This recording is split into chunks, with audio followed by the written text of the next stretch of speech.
3 weeks after New Busan burned, the evacuation ships reached Earth. Min Soo-yang sat in a hospital bed, bandages covering his burned arms. Doctors treated him while news reporters waited outside. Everyone wanted to hear what happened on that distant world. President Dong Hyun Kang stood in his office watching the medical ships dock at Luna Station. His aide handed him a data pad with the final numbers. 847 survivors, Mr. President. 49,000 dead. Show me the recordings, Dong Hyun said quietly. The aide activated a holographic display. Images appeared from the evacuation ship's cameras. The president watched alien dreadnoughts fire energy beams at helpless cities. He saw children running through burning streets. He witnessed an entire human colony turn to ash in one day. Dong Hyun's hands shook with anger. Call an emergency session of the United Earth Assembly. Every representative needs to see this. 2 days later, representatives from every nation on Earth gathered in Geneva. The great assembly hall fell silent as President Dong Hyun began his speech. My fellow humans, he said. 3 weeks ago, aliens calling themselves the Galactic Hegemony murdered 49,000 innocent people. They killed farmers, teachers, children, and grandparents. They destroyed 20 years of human work in 20 minutes. The holographic display showed the recordings from New Busan. Assembly members gasped as they watched the colony burn. Some representatives started crying. Others pounded their desks in rage. The aliens told us to stay in our home system or face the same fate, Dong Hyun continued. They think they have taught us to be afraid. They are wrong. Today, we show them what happens when you attack humanity. General Taeyang Shin stepped forward. The Supreme Commander of Earth Defense Forces was a tall man with gray hair and cold eyes. For 30 years we have been preparing for this day, he announced. Murmurs filled the assembly hall. General Taeyang activated a new holographic display. It showed vast underground facilities hidden beneath Earth's deserts and mountains. Project Ideam Deep Shield has been building warships in secret since first contact with alien races, he explained. We knew this day might come. We prepared for war while hoping for peace. The images showed enormous underground shipyards. Thousands of workers built sleek warships using advanced technology. Assembly lines produced weapons and armor.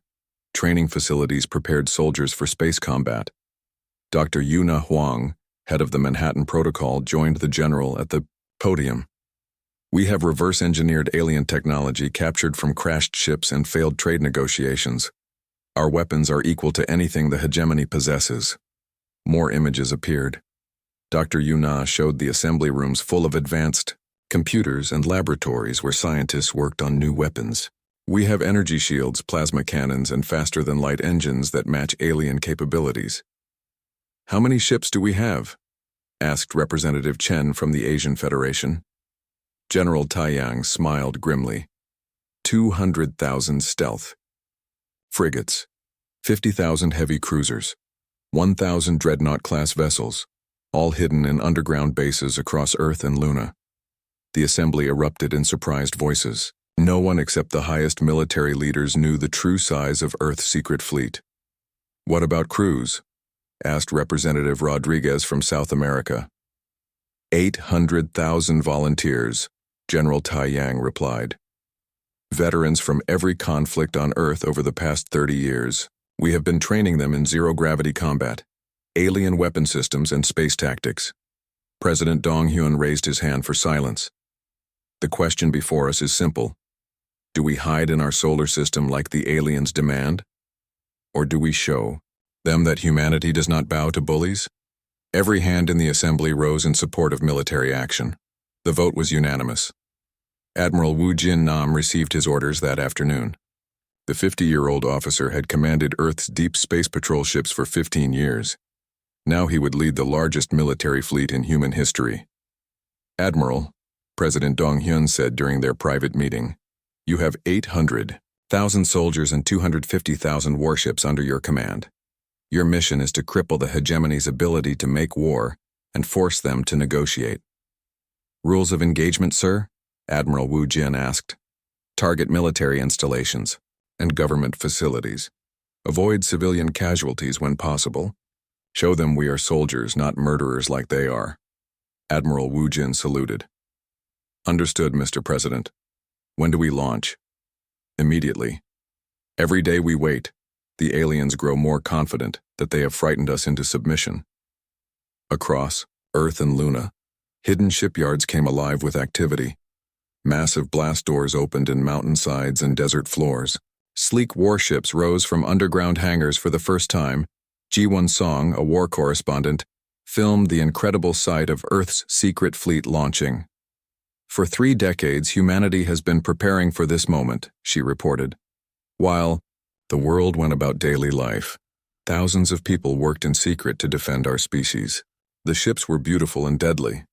Human frigates looked like silver arrows designed for speed and stealth. The cruisers were heavily armored and bristled with weapons. The dreadnoughts were massive as alien ships but far more elegant in design. Captain Young-Soo Park commanded one of the new dreadnoughts, the UES Retribution. His crew of 2,000 was ready for battle. All stations report ready, his first officer announced. Take us out, Captain Hyung-Soo ordered. The fleet assembled in space beyond Luna's orbit. 250,000 warships formed the largest military formation in human history. Admiral Wu Jin's flagship, the UES Terra's Fury, led them toward the edge of the solar system. Min Su-yang watched the fleet departure from his hospital window. His burns were healing, but the anger in his heart burned hotter than ever. He had volunteered to join the invasion force, but doctors said he needed more time to recover. Make them pay, he whispered to the stars. Make them pay for everyone who died. The fleet reached the edge of the solar system and prepared to jump to hyperspace. Admiral Wu Jin opened a communication channel to all ships. Attention, fleet. For 20 years, humanity has lived in peace among the stars. 3 weeks ago, aliens destroyed one of our colonies and murdered 49,000 innocent people. Today, we go to war not for conquest but for justice. We will show the galaxy that humanity protects its own. Dr. Yuna Huang, monitoring from Earth, sent the final attack coordinates to the fleet. 17 hegemony systems will be hit simultaneously. They will not be able to warn each other or coordinate a defense. Admiral Wu Jin studied the battle plans one more time. In 6 hours, human fleets would appear without warning across 12 star systems. The hegemony would learn what happened when they attacked humanity. All ships, jump to hyperspace, he ordered. The fleet vanished in flashes of light, heading toward alien worlds. Behind them, Earth continued its normal daily routine. Most civilians did not know that humanity had just launched the largest military operation in its history. But soon, the galaxy would know.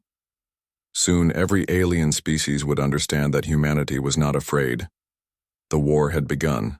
The morning sun rose over New Busan colony just like it had for the past 20 years. Hyunwoo Kim stood on his office balcony, watching farmers walk to their fields. Children ran to school while their parents headed to work in the processing plants.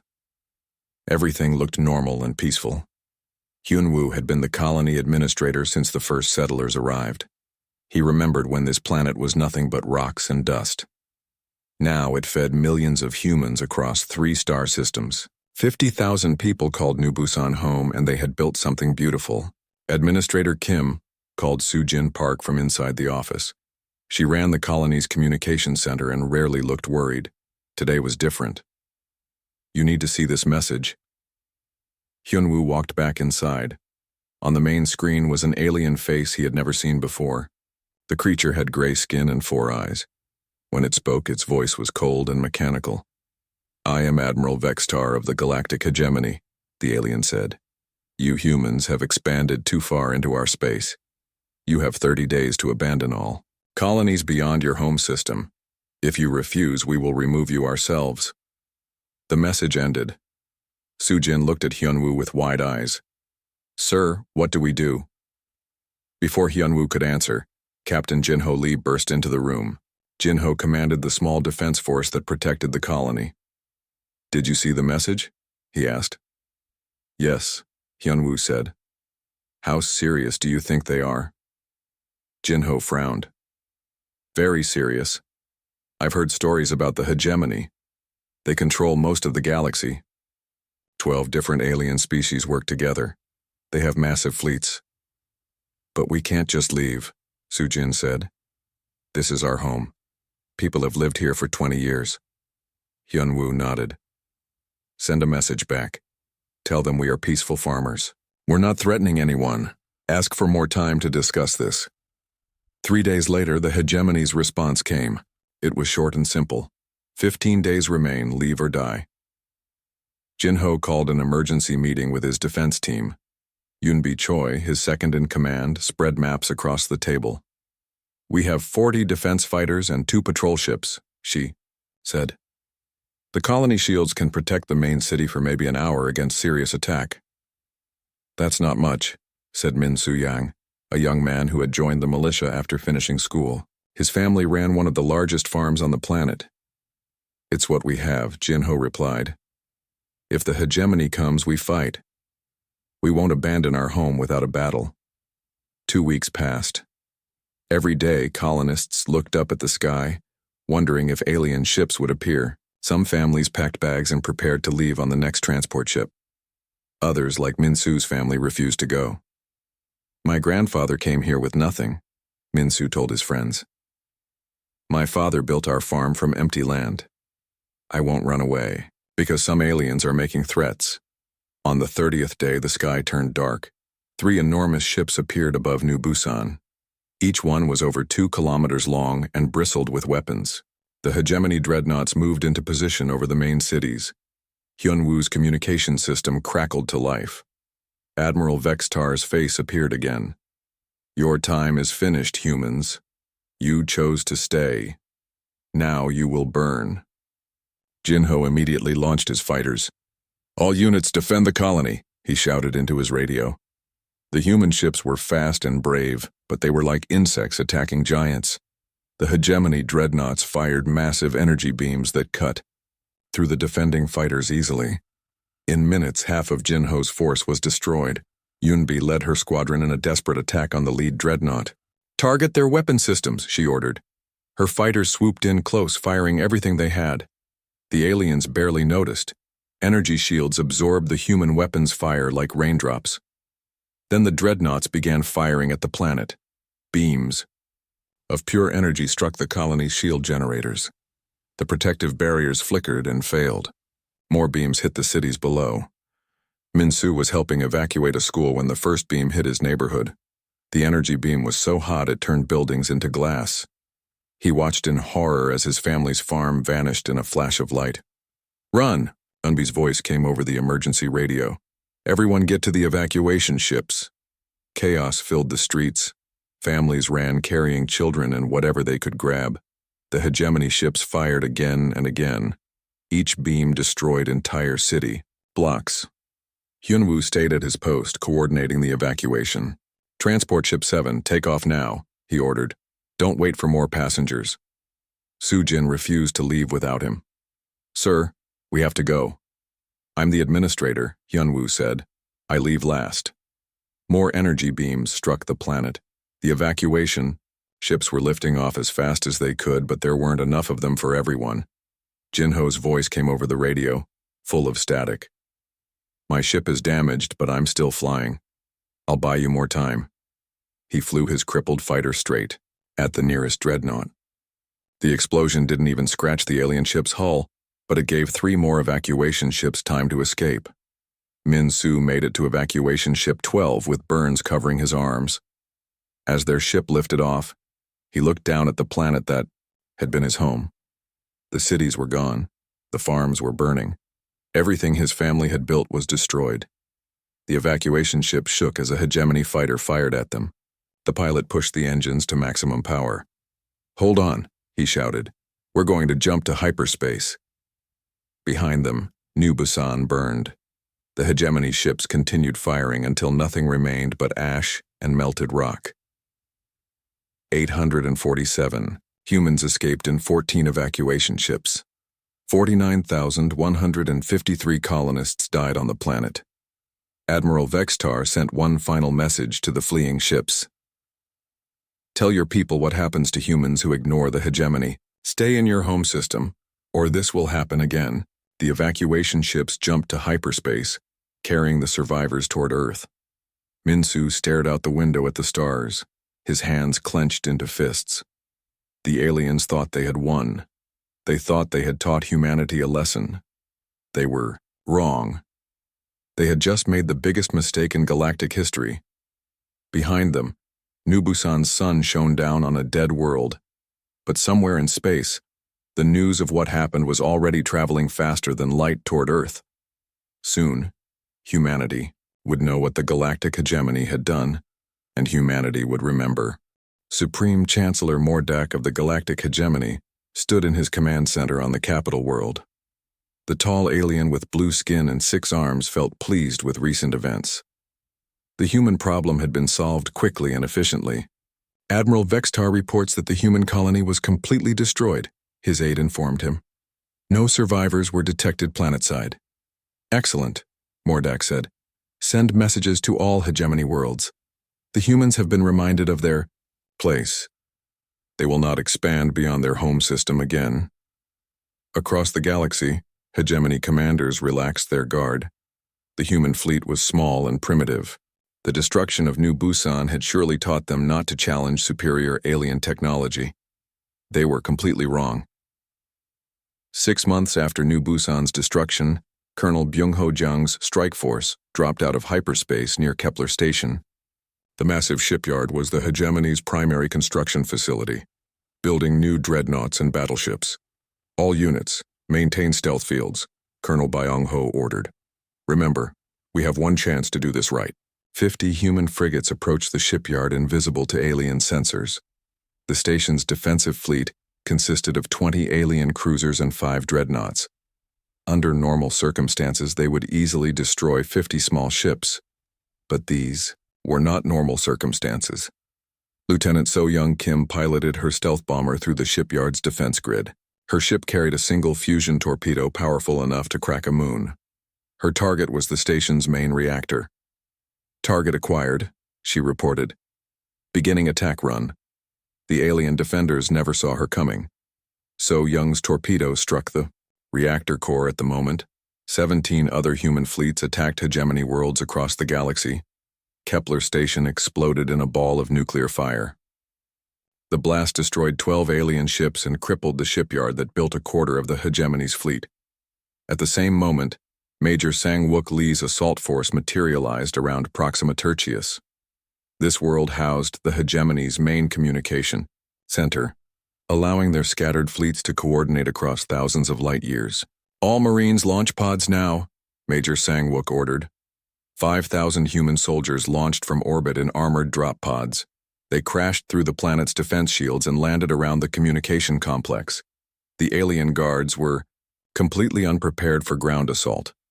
Sergeant Daeho Kim kicked down the door to the main transmission room.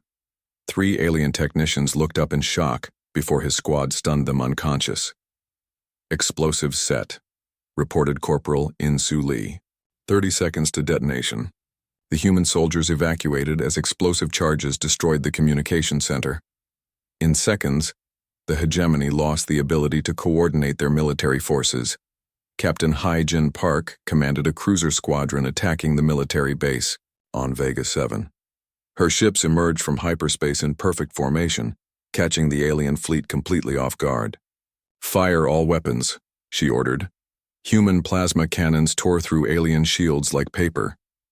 The hegemony ships returned fire, but human vessels were faster and better armed. In 20 minutes, the alien fleet was destroyed or surrendering. Captain Hyojin's Marines secured the base. They found something unexpected. The storage facilities contained thousands of alien civilians, refugees from a war between hegemony member species. Captain, reported her Marine commander, we've found refugee camps, alien families, mostly women and children. Captain Hyojin made a decision that would define humanity's reputation in the galaxy. Provide medical aid to anyone who needs it. Guard the refugees but treat them well. We're soldiers, not monsters. The pattern repeated across 17 star systems. Human fleets appeared without warning, destroyed military targets with overwhelming force, then offered aid to civilian populations. Admiral Wu Jin Nam commanded the operation from his flagship. Status reports flooded in from attack forces across the galaxy. Kepler Station destroyed, sir, reported his communications officer. Major shipyard offline. Proxima Tertius Communication Center eliminated. Hegemony coordination disrupted. Vega 7 fleet destroyed. Military base captured. Arcturus defense platform neutralized. Centauri shipyards crippled. Each report brought news of another successful strike. The hegemony was losing decades of military development in a single day. Back on the hegemony capital world, Supreme Chancellor Mordak watched his empire crumble. Panicked reports came from every military commander. Sir, we've lost contact with Proxima Tertius, his aide reported. Kepler Station is gone, sir. Complete destruction. Vega 7 reports human occupation forces. Arcturus has fallen silent. Mordak's 6 arms trembled with rage and fear. How is this possible? Human technology is primitive. Admiral Vextar appeared on the main screen, his 4 eyes wide with shock. Chancellor, the human ships are more advanced than ours. Their weapons penetrate our shields easily. Their stealth systems make them invisible until they attack. How many ships do they have? Mordak demanded. Thousands, sir, maybe tens of thousands. They're hitting us everywhere at once.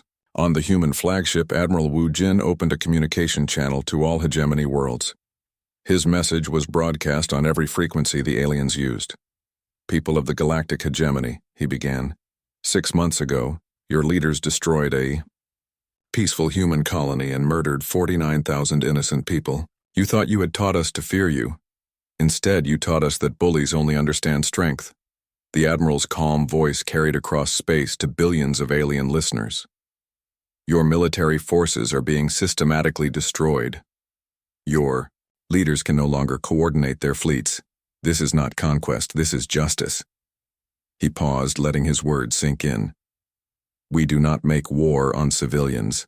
Any alien who surrenders will be treated with dignity. But your military forces will surrender or be destroyed. The choice is yours. Colonel Byung-ho led the cleanup operations at Kepler Station. His engineers were already working to restore the shipyard under human control. Sir, his second-in-command reported, we've captured the station's alien engineers. They're willing to cooperate. Good, Colonel Byung-ho replied. Treat them well. When this war ends, we'll need their help to rebuild. By the end of the first day, the hegemony had lost 60% of its military fleet and most of its major installations. Their scattered forces could not communicate or coordinate counterattacks. More importantly, human forces had demonstrated something the galaxy had never seen before. They were disciplined soldiers who protected civilians and showed mercy to defeated enemies. Lieutenant So-Young Kim, her mission complete, piloted her stealth bomber back to the fleet. As she flew past the destroyed shipyard, she thought about the colonists who died on New Busan. This is for you, she whispered. All of you. Across 17 star systems, human forces consolidated their victories. The hegemony's military power was broken, but the war was far from over. The alien leaders were still free and they would try to rebuild their forces. Admiral Wu Jin studied reports from his commanders. Phase 1 was complete. Now came Phase 2, hunting down the hegemony leadership and forcing them to surrender. Galaxy had learned its first lesson about humanity. Soon it would learn the second. Humans never gave up until justice was done. In his command center, Supreme Chancellor Mordak stared at reports of defeat after defeat. For the first time in his long life, he felt something he had never experienced before. Fear. 2 months after the first human attacks, the hegemony was in chaos. Their scattered fleets tried to regroup while human forces hunted them across the galaxy. But the aliens still had one advantage. Their leadership was hidden on the heavily defended capital world of Hegemony Prime. Commander Mi-young Choi studied the intelligence reports in her briefing room. She led the Special Operations Unit tasked with capturing alien leaders. Her team of elite soldiers had trained for years in preparation for this mission. Hegemony Prime has orbital defense platforms, shield generators, and a fleet of 200 ships, her intelligence officer reported. Supreme Chancellor Mordak is hiding in the Imperial Palace, which has its own energy shields and underground bunkers. Mi-young nodded. A direct assault would cost thousands of human lives.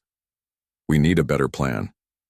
Across the galaxy, other human commanders were dealing with similar problems. The hegemony leaders had retreated to their strongest fortresses, hoping to wait out the human attack. But humanity had spent years preparing for exactly this situation. Kyung-ho Yoon had worked as a trade representative on hegemony worlds for 5 years. In reality, he was a human intelligence agent who had built networks of alien contacts. When the war began, these networks activated. Agent Yoon to command, he transmitted from his hidden base on Hegemony Prime. I have assets in place throughout the government complex. We can disable their defense grid from the inside. Admiral Woo Jin Nam received the message on his flagship. Excellent work, Agent Yoon. How long do you need? Give me 72 hours to position my people, Kyung-ho replied. Then Commander Mi-young can bring her team in. While Agent Yoon prepared the infiltration, Colonel Jae-hyun-oh established a blockade around Hegemony Prime. His fleet of 500 ships surrounded the planet, cutting off all supply lines. No ships in or out, Colonel Jae-hyun ordered his captains. The aliens can sit in their fortress, but they can't get supplies or reinforcements. The blockade was more than military strategy. Dr. Yuna Huang had analyzed alien psychology and found their weakness. The hegemony species were used to luxury and comfort. Cut off from supplies, their morale would break quickly. On the planet's surface, Sergeant Na-rae Kim led a team of infiltrators through the capital city's underground tunnels. They moved silently through maintenance passages, planting explosive charges on key systems. Defense Grid Control Center located, Na-rae whispered into her radio. Charges in place. Similar teams worked throughout the city. Power stations, communication hubs, and shield generators all received human saboteurs. When the time came, Hegemony Prime's defenses would crumble from within. But the biggest breakthrough came from an unexpected source. Seok Jin-yoon was officially a diplomatic attaché with the human embassy. Secretly, he had been negotiating with moderate alien leaders who opposed the war. Many hegemony species had joined the alliance for protection, not conquest. The Vellani, Korthak, and Zephyrian governments want to end this war, he reported to Admiral Woo Jin. They're willing to surrender separately if we guarantee their independence. This was exactly what humanity had hoped for. Breaking up the hegemony alliance would leave the warlike species isolated and vulnerable. Tell them we accept, Admiral Woo Jin replied. Any species that surrenders will be treated as friends, not enemies. 3 days later, the Vellani ambassador arrived at Admiral Woo Jin's flagship under a flag of truce. The butterfly-like alien seemed nervous, but determined. Admiral, the Vellani said through a translator, my people joined the hegemony because we feared being conquered. We never wanted to make war on humans. I understand, Admiral Woo Jin replied. What do you need from us? Protection, the Vellani admitted. When we leave the hegemony, the other species may attack us for betraying the alliance. Admiral Woo Jin smiled. Any species that attacks our friends will face the human fleet. You have my word on that. The Vellani surrender was broadcast across the galaxy. Within hours, the Korthak and Zephyrian governments also announced their withdrawal from the hegemony. Supreme Chancellor Mordak watched his alliance collapse from his palace bunker. Half of the hegemony species had abandoned him. His remaining forces were trapped on isolated worlds with no way to coordinate. Chancellor, Admiral Vextar reported, the humans have offered surrender terms to all our remaining allies. They promise fair treatment and protection from retaliation. Traitors, Mordak roared, his 6 arms gesturing wildly. We built this alliance to protect alien civilization from human expansion. But sir, Vextar said carefully, the humans haven't conquered any of our worlds. They destroy military targets, then offer to help rebuild. Their behavior is honorable. Mordak glared at his admiral. Even his own military leaders were beginning to doubt the war's purpose. On Earth, Dr. Hei-Wan Jung ran the Psychological Warfare Division. Her broadcasts reached every hegemony world, showing the truth about the war's beginning. Citizens of the galaxy, her message began, your leaders told you that humans were dangerous expansionists. Let me show you what really happened. The broadcasts showed recordings from New Busan's destruction. Alien viewers watched their own ships burn civilian settlements and murder innocent families. Then they saw human forces providing medical aid to alien refugees and treating prisoners with respect. Which side are the real monsters? Dr. Hei-Wan asked. The humans who died protecting their families, or the leaders who ordered their massacre? The psychological campaign was devastatingly effective. Across hegemony worlds, civilian populations began demanding an end to the war. Back on Hegemony Prime, Agent Kyung-ho received final confirmation from his assets. All teams in position, he reported. Defense grid ready for sabotage. Commander, Mi-young's assault force waited in stealth ships just outside the planet's sensor range. Her Marines were the best soldiers humanity had produced, trained for urban combat and alien environments. Signal received, her communications officer announced. Agent Yoon is ready. Begin the assault, Mi-young ordered. Explosions bloomed across Hegemony Prime as Sergeant Naray's charges destroyed key installations. The planet's shield generators overloaded and failed. Defense platforms went offline as their control systems shorted out. Mi-young's dropships swept down toward the capital city. Her Marines landed directly on the Imperial Palace grounds while the alien defenders were still confused by the sabotage. Team Alpha, secure the main entrance, she ordered. Team Beta, cover the landing zones. No one gets in or out without my permission. The palace guards tried to resist, but they were no match for human soldiers equipped with advanced armor and weapons. Within an hour, Mi-young's forces controlled the entire complex. Supreme Chancellor Mordak, her voice echoed through the palace speakers. You are surrounded. Surrender now and you will be treated according to the laws of war. Deep in his bunker, Mordak stared at the monitors showing human soldiers throughout his palace. His own guards had surrendered or fled. He was alone with a handful of loyal officers. What are your orders, Chancellor? Admiral Vextar asked. Mordak looked around, the bunker that had become his prison. Outside, his empire was crumbling. His allies had abandoned him. His fleets were destroyed or scattered. For the first time in his life, the Supreme Chancellor of the Galactic Hegemony considered the possibility that he had been wrong about humans. Send a message to Admiral Nam, he said quietly. Tell him I want to discuss terms. Commander Mi-young received the surrender request and smiled grimly. Phase 2 was complete. Soon, the war would be over. But first, the galaxy would learn what justice meant to humanity. 8 months after the war began, Supreme Chancellor Mordak stood in the conference room aboard Admiral Wu Jin-nam's flagship. The once proud alien leader looked defeated and old. His 6 arms hung limply at his sides as he faced the human officers who had destroyed his empire.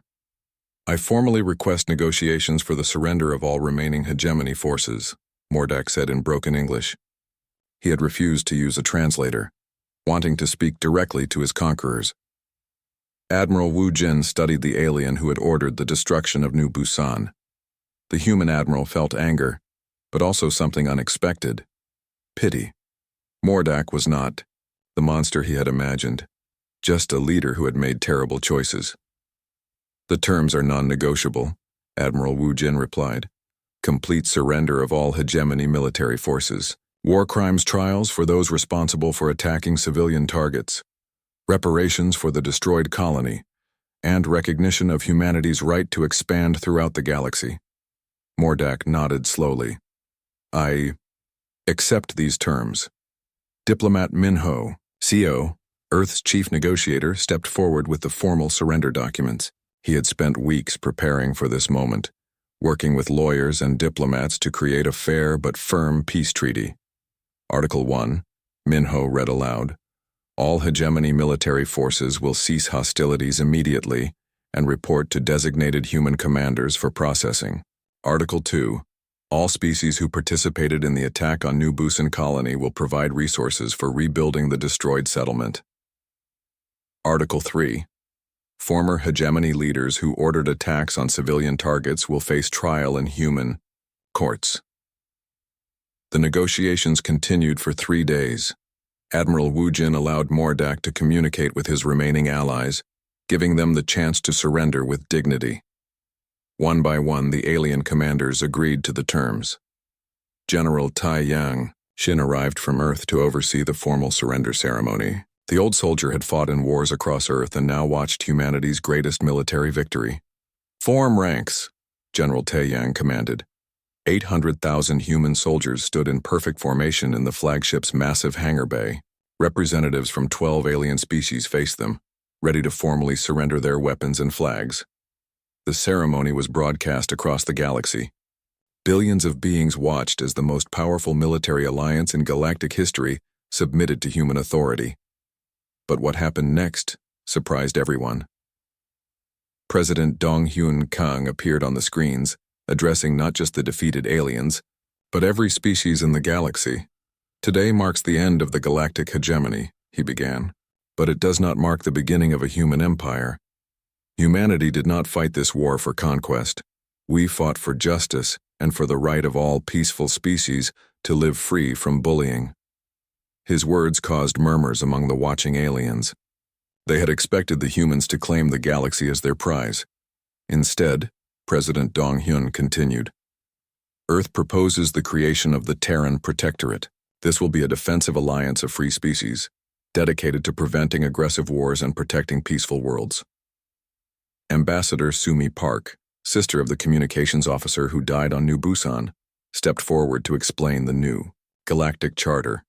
She had insisted on taking this role, wanting to honor her sister's memory. Any species may join the Protectorate as an equal member, she announced. Former hegemony worlds can choose to join us, remain independent, or form their own alliances. The only requirement is that member species must not attack peaceful neighbors. The charter was revolutionary. For thousands of years, galactic politics had been based on conquest and domination. The humans were offering something completely different. Voluntary cooperation protected by overwhelming military strength. The Velani ambassador was the first to speak. The Velani people request immediate membership in the Terran Protectorate. Within hours, 50 different alien species had requested to join. Even some former hegemony members chose the human alliance over their old masters. But not all aliens trusted human promises. 3 species, the Korvaxi, Draconian, and Hegemony core worlds, chose to remain independent. Admiral Wu Jin respected their decision. Any species has the right to independence, he announced. But if you attack Protectorate members, you will face our entire fleet. Mordak was taken to Earth for trial along with other hegemony leaders responsible for war crimes. The trials were broadcast across the galaxy, showing that humans respected the rule of law even in victory. You ordered the destruction of a peaceful colony, the human judge told Mordak. 49,000 innocent people died because of your decision. How do you plead? Guilty, Mordak said quietly. I thought humans were a threat to galactic order. I was wrong. The former chancellor was sentenced to life imprisonment, but with the possibility of release if he helped with post-war reconstruction. Many aliens were surprised by the relatively lenient sentence. Meanwhile, reconstruction of New Busan began under the supervision of Memorial Commander Young-Soo Kim. The officer had volunteered for the assignment, wanting to honor the memory of those who died. Min-Soo Yang, now recovered from his injuries, worked alongside alien volunteers to rebuild his family's farm. The planet's new population included humans, Velani, Korthak, and even some former hegemony species who wanted to make amends. My grandfather would be amazed, Min-Soo told a documentary crew filming the reconstruction. He came here to farm. Now children of a dozen different species play in these fields. The rebuilding of New Busan became a symbol of the new galactic order. Former enemies worked together to create something better than what had been destroyed.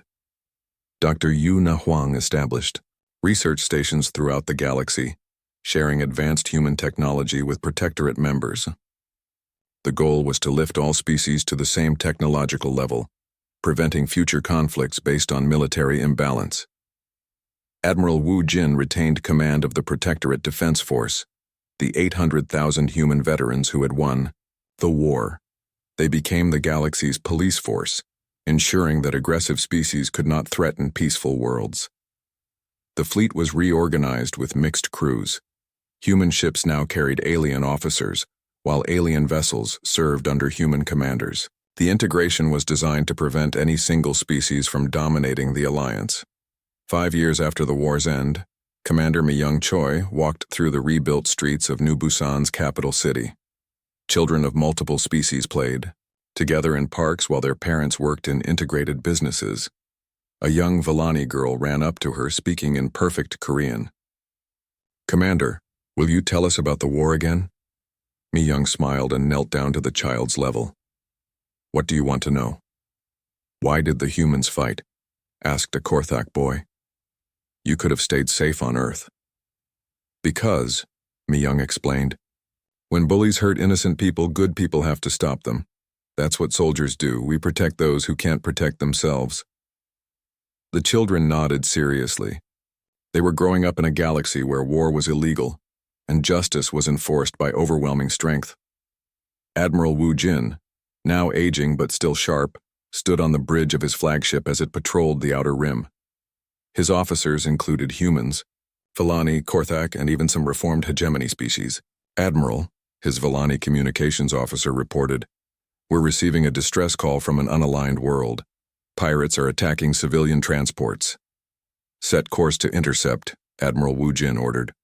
"All species have the right to peaceful trade, whether they're Protectorate members or not." The human fleet moved toward the crisis, just as it had done hundreds of times over the past 5 years. Pirates, aggressive governments, and territorial disputes all faced the same response: overwhelming force applied with precision and restraint. On Earth, President Dong Hyun prepared to step down after his second term. His legacy was secure. He had led humanity from a single-world species to the protectors of galactic civilization.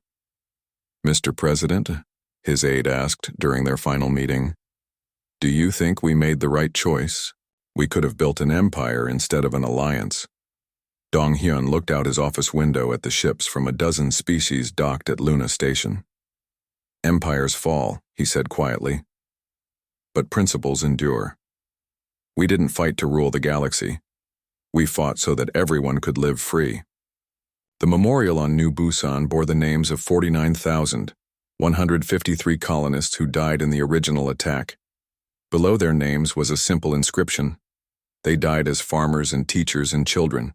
They are remembered as heroes who gave humanity a cause worth fighting for." The galaxy had learned that humanity would protect its own. But more importantly, it had learned that humanity would protect anyone who needed protection. 800,000 human veterans continued their patrol of the stars, ensuring that what happened to New Busan would never happen again. They were no longer just Earth soldiers, they were the guardians of galactic peace. And in the rebuilt colony's central park, children of many species played together under an alien sun, growing up in a galaxy where justice was stronger than fear. The Aoi. War was over. The peace had begun.